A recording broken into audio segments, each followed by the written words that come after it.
So kagabi nga lamang po ay naganap na ang official and final weigh-in para sa laban ng former WBC Heavyweight World Champion Tyson Fury at ng veteranong fighter ng Poland na si Mariusz Wach.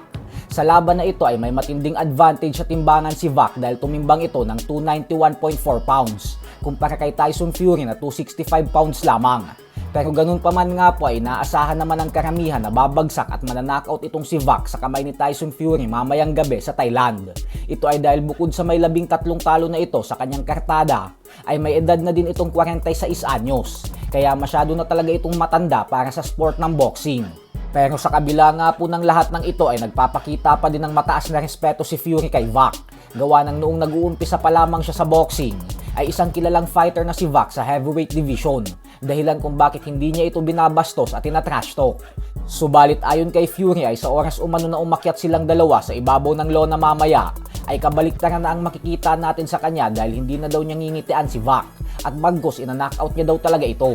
Bukod dyan ay sinabi din ni Fury na siguraduhin lang umano ni Anthony Joshua na wag itong magpapatalo sa laban niya bukas sa Saudi Arabia kontra sa knockout artist na si Christian Prenga. May record na 20 wins with 20 knockouts at isang talo lamang. Nang sa ganun umano ay hindi mapurnada ang nilulutong blockbuster showdown nilang dalawa.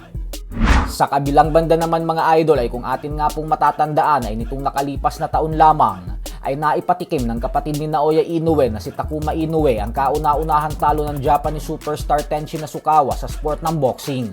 Matapos niya itong talunin via unanimous decision. Dahilan kung bakit nasungkit ni Takuma ang bakanting WBC Bantamweight World Title belt.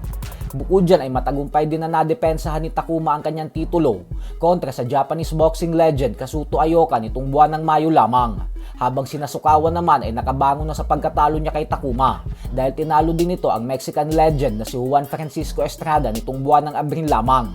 At kanina nga lamang po ay opisyal ng inanunsyo sa Japan na kasado na umano ang rematch ni Takuma Inoue at Tenshin Nasukawa sa September 27. Dahil dyan ay may pagkakataon ulit si Nasukawa na matupad ang kanyang pangarap na maging isang ganap na boxing world champion. Habang si Takuma naman ay gustong patunayan na siya talaga ang mas magaling na fighter sa kanilang dalawa at na hindi tsamba ang kanyang panalo kay Nasukawa. Inaasahan naman na ibibigay ni Naoya Inoue ang kanyang buong suporta kay Takuma at naaalalayan niya ito sa buong training camp upang mapanatili na pareho silang world champion na magkapatid.